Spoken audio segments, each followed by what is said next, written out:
স্কুলের ছাদ যেন অসামাজিক কাজে রাখা, সেখান থেকে উদ্ধার হলো সরকারি ত্রিপল, মহিলাদের শাড়ি, ব্লাউজ এবং প্রচুর পরিমাণে কন্ডোম সহ একাধিক আপত্তিকর নথিপত্র। তৃণমূল নেতার এই চরম কুকীর্তি ফাঁস হতেই বৃহস্পতিবার তীব্র।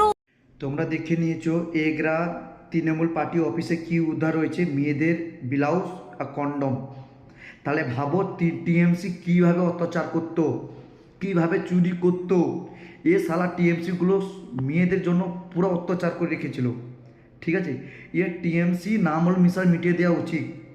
একটা কন্ডম, যে পার্টি অফিসে কন্ডম পাওয়া যায় না, সে পার্টি অফিসে মানে ধরে রাখো মেয়েদের কি অত্যাচার, মানে ডাকতো, রেপ করতো, ছেড়ে দিত, ভাই এই কাজটা করে দিব, এটা করতে দে, করতে দে, দে।